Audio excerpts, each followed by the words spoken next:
People who commit cyberbullying and harassment are even more unwelcome than spammers and are given the same treatment. Narcissists expect you to forget the past and excuse every wrong thing they do to you over and over again.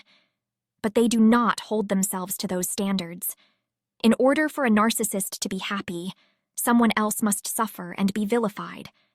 Narcissists can go on forever about the things they claim you did to them in the past, and they relish their imagined victimhood. They have no real sense of loyalty, which is why they might go back to you and try to get you to be their friend again once they've lost or dumped the last people to give them their narcissistic supply. This is because they are hoping you will pick up where you left off with them before you refused to let them control you and give them supply. They require people to admire and fear them and to give them anything else they want. Lots of attention and time and things they are into. Some people end up so emotionally invested in catering to the narcissist that they end up in what is called a trauma bond. This is when they keep trying to reach out and look for friendship and approval from the narcissist, who either strings them along or straight up abandons them. Such was the case here, and the narcissist bashes the one she had trapped in a trauma bond. Her claims of being stalked were bogus. Amanda toyed with her victim for years, throwing her away, reeling her back, over and over, keeping her wondering just where they were at in their supposed friendship. Even after Amanda severed all ties, she still bashed her on audio chat. Amanda is in love with her anger. She can go on telling and retelling tales about how someone supposedly did her wrong. She never tires of doing this, long after they are out of her life. For Amanda to be happily angry, someone else has to be demonized and made to suffer. Amanda also requires an audience to hear her tales, or better still, be willing to harass anyone on Amanda's behalf. She wallows in anger and sees herself as some kind of underdog climbing out from some victimizer, all on her own. She wants people to see her as a victim and hero at the same time. In the summer of 2019, Amanda threw Alyssa away like garbage, then tried to get Ocean to bully her. That plan hit a snag when Ocean and Alyssa became friends instead. But that did not stop Amanda from bashing Alyssa in a WhatsApp group months later. WhatsApp group Chataholics, January 22nd, 2020, 4 hours, 59 minutes, and 28 seconds a.m., Amanda. Yep. TJ, Ocean, I know exactly how you feel. Okay? She didn't know how I felt. Okay, there was a young woman and I did not appreciate her bashing Alyssa on my group, who was stalking me for 10 years. Literally no joke. Literally no joke. No joke. Literally no joke. No joke. Oh my gosh. I can't tell you how many times I heard her say that. She really thinks she's hot stuff, and you'll hear it when you listen to more of her voice. I don't know why Alyssa tried so many years to keep being friends with her. Amanda kept tossing her out, taking her back, tossing her out, taking her back, tossing her out, taking her back. It's no wonder Alyssa got mixed signals and kept trying. And I had to let her have it. Wow, what a hero. I had had enough of her. I blocked her on my phone. And she would call me on my home phone as well. I blocked her there. She tried calling me on her home phone from her house, and I blocked her there. I also blocked her there on my home phone as well, so she couldn't contact me. I also blocked her on WhatsApp as well. I blocked her on here. I blocked him on there. I blocked them. I blocked them. She was the worst blocking bragger that I've ever known. I actually haven't known anyone who's ever done that. Thought they were so great because they blocked a bunch of people. She would still leave me voice messages.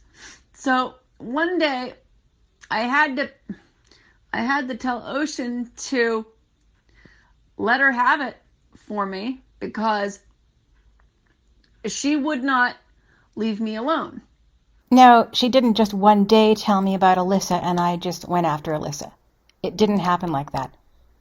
Amanda kept at me day in and day out about Alyssa. Alyssa this, Alyssa that. Alyssa won't leave me alone. Alyssa's it. She just would not stop. And I wasn't going to get involved except that Amanda had shown me an audio message that made Alyssa sound pretty unhinged. Only then did I confront Alyssa. Amanda is melodrama personified. I had to do this. He had to. She had to. When what she's saying usually is not that earth-shattering. Most of the time it isn't. It's just little stuff like blocking people. She also completely loses her crap over being removed from WhatsApp groups or if people leave her groups. She did not have to tell me to get on to Alyssa. She wanted me to. Amanda likes to be this little damsel in distress who has people doing things for her and sticking up for her. But when she does something herself, then she crows about it, as you heard. I blocked her. I blocked her. There were times where I would want to be left in peace, and she just wasn't getting the message. And whenever I would tell her, don't bug me, I'm not in the mood today. Oh, bull. She didn't want peace. She wanted someone with her pretty much 24/7. When I was stuck with her for 4 years, she called me constantly, day in and day out, night and day. Amanda's so afraid to be alone with herself that one day when I wasn't around, when she called some bullies to talk to them. She didn't just want to be left in peace. She just wanted to be left in peace by Alyssa. No role-playing, no parts, no none of that shit. She would just say things like, oh, you're going to want to do a part if it has Star Wars in it. Well, not necessarily. Alyssa was sick of Star Wars, but she was willing to put up with Amanda's Star Wars just to keep Amanda around. That's sad. I'll let Ocean tell you about her. I'll let Ocean tell you about her. I'll let Ocean tell you about him. I'll let Ocean tell you about that. She did that all the time, too. She'd start stories, and then she would say, I'll let Ocean tell you the rest. That girl is so conniving that when she had me tell the stories that she wanted me to tell, I only repeated what she told me. But later on, when we had a falling out, she went to a troll and told him that I had made up a bunch of stuff, which she actually told me in the first place. So that was probably why she wanted me to be carrying on the story that she started and filling in the details that she told me to other people, so that she could later on go, oh, Ocean made that up, if we ever had a falling out. WhatsApp group, Chataholics, January 22nd, 2020, 5 hours, 4 minutes, and 24 seconds a.m. Amanda. Actually, no. I'm not sure why Isaac left. But anyway. This young woman that I was telling you about, her name is Alyssa. And Alyssa, she was stalking me literally for 10 years. And hey, the odd GD is going to come out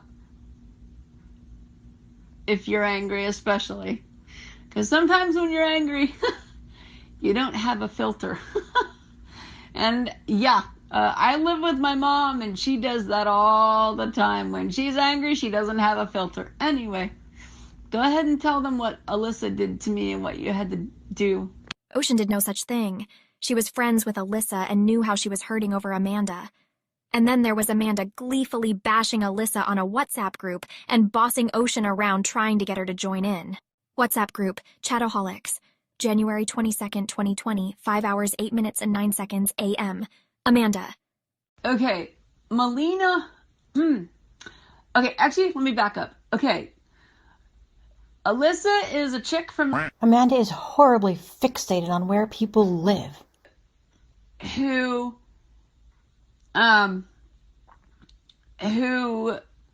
is somewhat mentally impaired. Oh! Unbe-freaking-leavable! You want to see mentally impaired? Look no further than Amanda herself. You are a Sith. You are on the dark side. She actually tacked that Star Wars stupidity on the end of an angry message that she sent somebody through WhatsApp. Alyssa doesn't do that. I just did a consult with Master Yoda, and I asked him if I should, and he said yes twice. And now that I'm thinking back,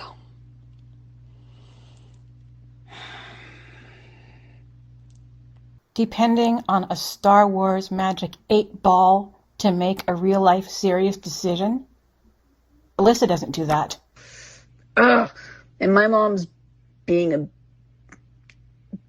a tight ass about it. She's being a real tight ass. Pouting and sulking because she can't get her mom to drop everything and take a picture of a toy. Alyssa doesn't do that. One of these days, I'm going to have to bite the bullet and bring Luke to work. There's no other way. Throwing a crying fit over the same problem because she's so desperate to have her co-workers see her Luke Skywalker figure. I'm gonna get something to prop my iPhone in when I shoot videos and stuff. I'd rather tell my mom that there's people that review toys and things on YouTube all the time, and it's not a big deal. Mentally sound collectors and reviewers, even of toys, do not go around dragging their collections to work and everywhere with them like overgrown 2-year-olds. If they do take some of their collections out in public, they are adult about it. And if they don't go to pieces and cry because they can't bring their collections out in public. She's being a real tight ass. And it's not fair.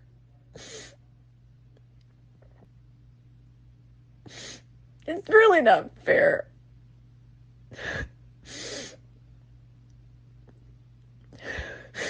36 years old and crying over a Luke Skywalker figure.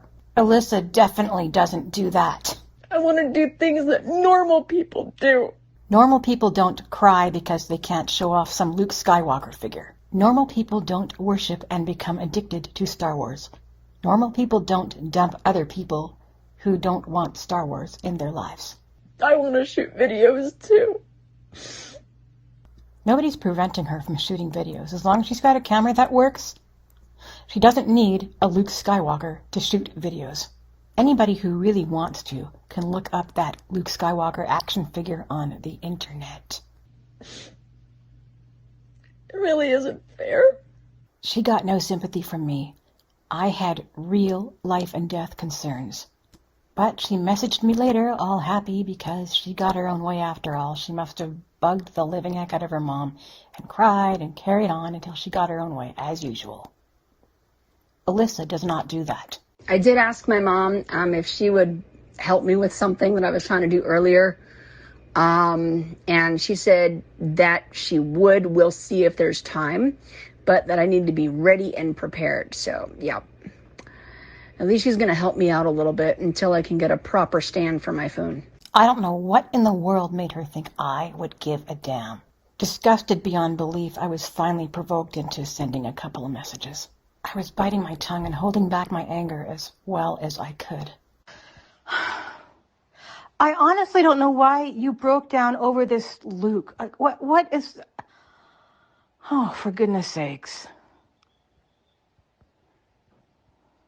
I have to remind you, once again, it's not the end of the world if not everybody sees your Luke, okay? Really, it isn't. Well, that's why I took the group down, because I knew you weren't coming back, so I'm just not even going to bother. She'd been trying to split us up so that she could leave me in the dust and Star Wars and Lion Guard the heck out of Cindy. That failed when Cindy refused and left her group, and then she got mad. Alyssa doesn't do that. Throwing tantrums and crying over Star Wars. When she kept trying to spam us with Star Wars, she was given fair warning that if she did that, she would get removed from some groups, and she would also get the chat terminated if she was doing it during a chat.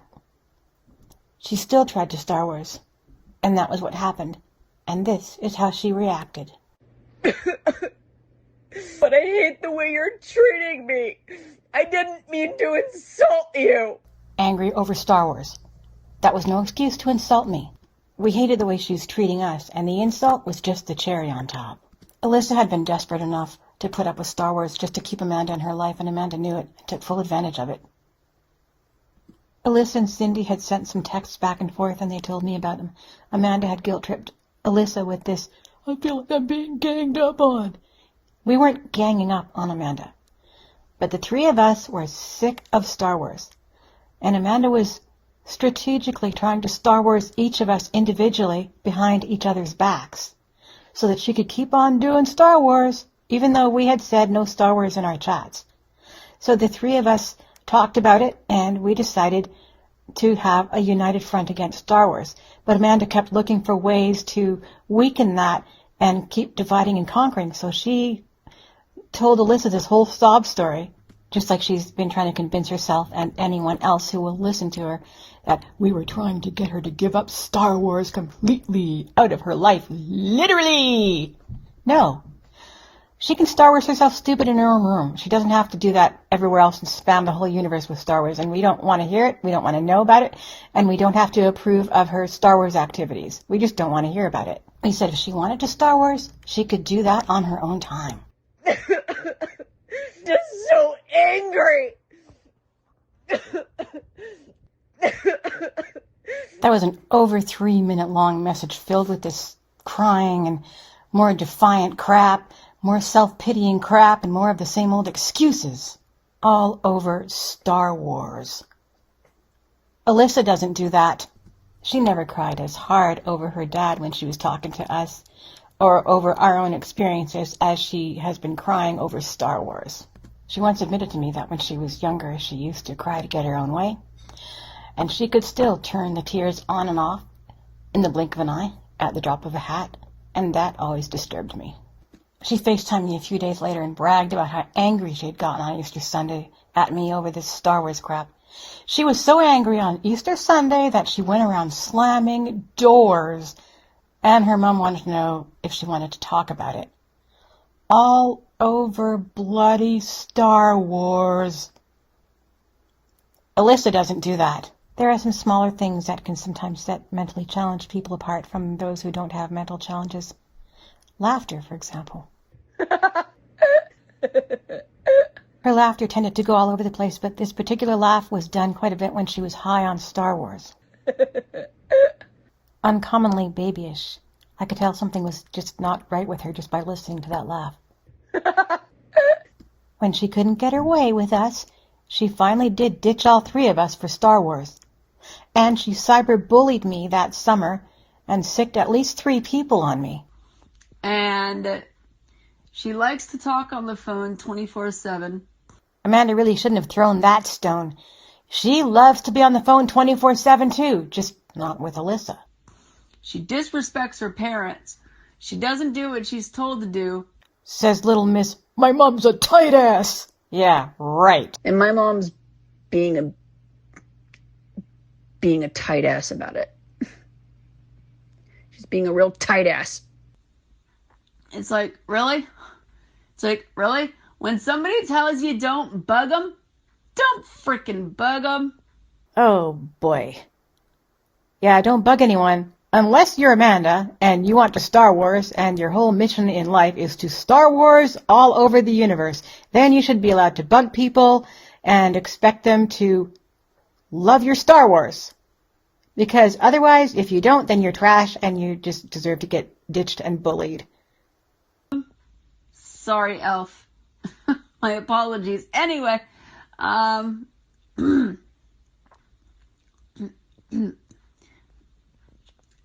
yeah, some profanity is gonna come out. It's not something you can really help. Anyway, Melina is nothing but a backstabber. I'll let Ocean explain the rest. Only then it clicked that, Ocean and Alyssa are still friends. Apology not accepted. And I'll let Ocean tell you no, I was sick of doing that. Amanda starting a story and then going, I'll let Ocean tell you the rest. No. WhatsApp group, Chataholics. January 22nd, 2020, 5:21 and 25 seconds a.m. Amanda. The infamous YouTube thing. Ugh. Okay, that's another thing about Alyssa that really got on my nerves. She would play the same videos over and over and over again. Over and over and over again. I'm like, Alyssa, would you stop with the YouTube? Oh, the infamous Star Wars. That's the other thing about Amanda that really got on my nerves. She wanted to do the same role plays and the same messages over and over again. Star Wars, Star Wars, Star Wars, Star Wars, Star Wars. Anakin Sidious, Vader Palpatine, Anakin Sidious, Vader Palpatine, the suit, the suit, the suit. Oh! It's like, Amanda, would you stop with the Star Wars? She's very clingy, she's very clingy, and I hate that. Ugh. Because it's okay to be clingy if you're Amanda, but it is not okay to be clingy toward her, apparently. Amanda was clingy as heck toward me. She would often say things like, "We're joined at the hip. We are inseparable." And considering she called me all hours of the day and night, all the freaking time, I was just silently going, "Oh no, I just want some space from you." See, I don't mind talking to you guys because I know you guys aren't clingy and stuff like that. But she stuck to me like glue, and I'm like, do you mind? I need some time alone. I'm busy with friends. I'm out of the house. Just leave me be, you know. She stuck to me like glue, and I'm like, leave me alone. I'm going out. I'm with friends. Amanda is one of the whiniest, most self-important people that I've ever known. Not to mention spiteful, mean-spirited, and selfish. I'm going out with friends. She made it very clear that her own time was the most important thing and nobody else's time mattered. And she really thinks she's hot stuff here. And that get a redneck accent that comes in every now and then with, leave me alone, I'm busy, I'm home with my friends, I'm outside the chat, let loose. She did that one on me too, and she was bashing me in another group. She said that. Could she get any more offish? It's Amanda, yeah. But no, she would try to set up times where we could talk, and I'm like, I don't want to go through this. So I just ditched her. I blocked her. She couldn't get to me. And sometimes we would have squabbles, and I would wind up yelling at her. She didn't take kindly to me hanging up on her, but that was the only way I could get off the phone with her. Oh, for the love! That whole ranting message, Amanda could have applied about herself, because she was as clingy as all freaking heck. We didn't arrange times to have chats. Couldn't do that with Amanda anyway, because she doesn't check the time before. She just calls, whether you're at work or not. She called me during work. She called me on the way home from work. She called me on the way to work. She called me several times during work, even when she would ask me every day, what time do you go to work? And that would really drive me nuts, because then what time do you come home from work? Well, the reason she did that was because she was trying to figure out when was the latest that she could be on the phone with me before I went to work, and when was the earliest she could call me when I got home from work. But she didn't even wait. She would call me at my job. She'd call me at 2 a.m. in the morning. 4 a.m. she was already up because her mom was up, so she was up, so I guess she figured that I should be up too. And she would call me later on, like a couple hours later, if I was lucky to get that much of a break. She might call me an hour and a half after that, then maybe a half hour after that. She'd sometimes call me only 10 minutes apart. She'd call me saying she had nothing to say, and then she would call me back 5 minutes later. And this would go on all freaking day and night. Unless she crashed, then I would get a few precious hours away from her. And as for her complaining about Alyssa's YouTube, she really pot kettle noir. Because if Alyssa was stuck on YouTube, Amanda was 10 zillion times stuck on freaking bloody Star Wars. And Alyssa knew it. That's why she appealed to her by saying, well, you might want to chat if we have Star Wars, which was utterly desperate. And Alyssa shouldn't have been that desperate to keep Amanda in her life, especially if she was sick of Star Wars. As for arranging times for chats, I don't believe in doing that. Life is already scheduled enough as it is without actually trying to schedule chats on the internet. Chats should be just like phone calls or visits. Sometimes you can plan them as if you want to plan a group chat. And with visits, of course, sometimes you have to plan ahead to make sure that the person can come over to your place, or you can meet somewhere, or you can go over to their place. But that's not the same with the internet. You don't have to plan ahead to have an internet chat. All you have to do is give it a shot, and if the person isn't answering, then, well, try another time. Amanda called me so frequently that if I turned my iPhone off, she would freak out, send me an email or a text that would show up on my computer saying, "Your phone is off," or "Are you mad at me?" or "Did I do something wrong?" Couldn't even go a day without her freaking out like that. And if I did turn my iPhone on after a while, she would call. Within minutes. Every time I turned my iPhone on, she was there. It was creepy. It really was. She was incredibly clingy and incredibly insecure, but I thought that would eventually change if me and my friends helped her to get out of a toxic community that she'd been in. No, she just went childish the other way with the Star Wars crap. She actually cries when you don't coddle her and enable her Star Wars addiction. She's determined to drown the universe in Star Wars, whether we want it or not.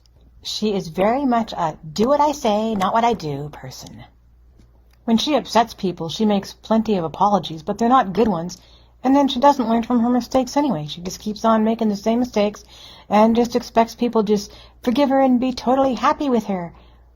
And when she gets upset, it's usually because her ego has been bruised or because she can't get her own way. Because she cries. And then as soon as something goes her way, she's happy again. Everything's, whew, now I can breathe. She just totally bounces back within seconds of when she was upset. So all I said in response to Amanda's crummy messages was that she and Alyssa had some emotional problems due to all the baggage that they had, whatever it was. WhatsApp group Chataholics, January 22nd, 2020. 6 hours, 9 minutes, and 25 seconds a.m.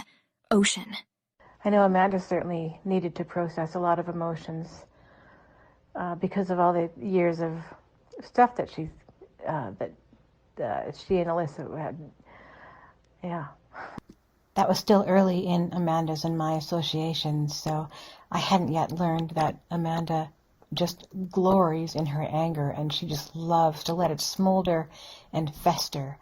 And she just goes on and on about the same things year in and year out, about people who've done her wrong in the past. She doesn't want to get better. She certainly doesn't want to grow up. She just wants to be a little child, a little victim, and thought of as a big hero whenever she does one little thing to supposedly stand up for herself. What Ocean just described are some traits of a covert narcissist. They have glaring double standards and are not interested in maturing even if they might fake it at times. Amanda complained to Ocean many times about various people from the toxic community she was in, and she claimed to discard them. If that was true, it was only because Ocean was unwittingly giving her the most narcissistic supply at the time. But Ocean was firm enough to occasionally admonish or gently correct Amanda's behavior when necessary, and would not give Amanda everything she wanted. So Amanda eventually changed her mind toward Alyssa. Alyssa is not involved in the audio chat between Amanda and Ocean, but Amanda displays more narcissism in her so-called apology, which does not take responsibility for her behavior, and shifts the blame onto Alyssa. Soon and repeatedly after Amanda contacted and reconciled with Alyssa, she went right back to complaining about her to Ocean and to Cindy. She even did that after she'd been really bothering Ocean, who'd had enough. I'm going to say one more thing on this subject, and I think it's going to hopefully be the last time that we talk about this at all. Because how can I trust you if you just go whizzing on to everybody else and just spread stuff? Oh, sometimes you frustrate me to no end.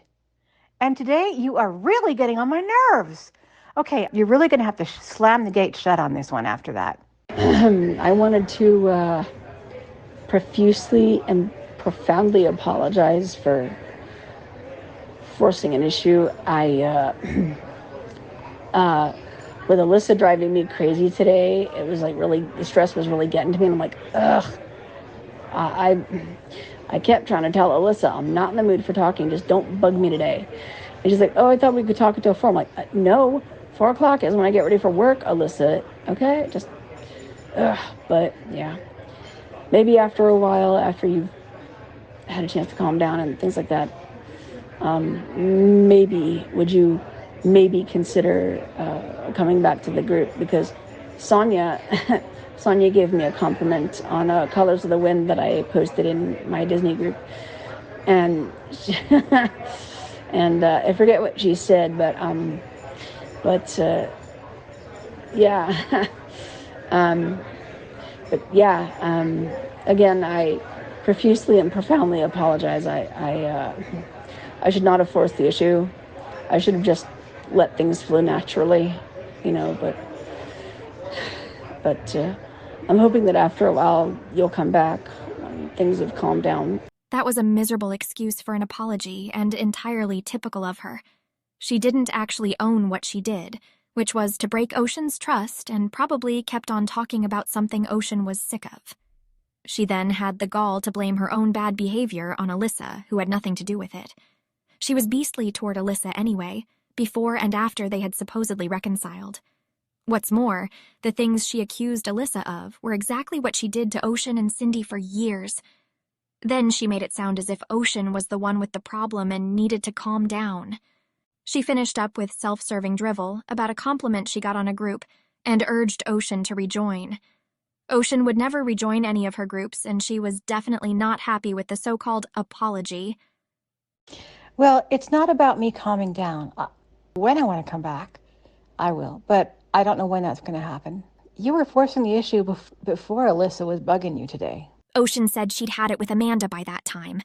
She was fed up with Amanda's Star Wars, childishness, egotism, shallowness, hypocrisy, and constant demands on her time and everyone's attention. Amanda's continued love bombing her was now failing, and it's probable that Amanda could sense Ocean pulling away from her, followed by Cindy and then Alyssa, who, with Cindy's and Ocean's support, eventually freed herself from the trauma bond, and hopefully will never go back to get used again if Amanda should attempt to reach out in the future. Alyssa had told Ocean and Cindy that when she and Amanda fought in the past, it had always been Amanda who walked away, with Alyssa always accepting her back every time. That is how narcissists treat you. They want you writhing on a string for them, and to be accessible to them to some degree in case you are wanted for supply when other people have finally bailed out on them. Narcissists want you consumed with guilt and shame for refusing them, and any positive messages they give you are always insincere, with ulterior motives. They will joke around, cry, plead, demand, and use every tactic they can think of to get you under their control. This includes accusing you of bullying or controlling when you finally walk away from them.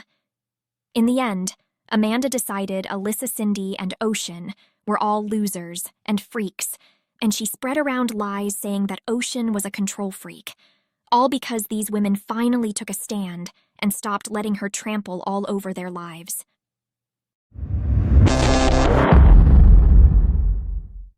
Here is an outtake. And a insidious vapor. Vapor?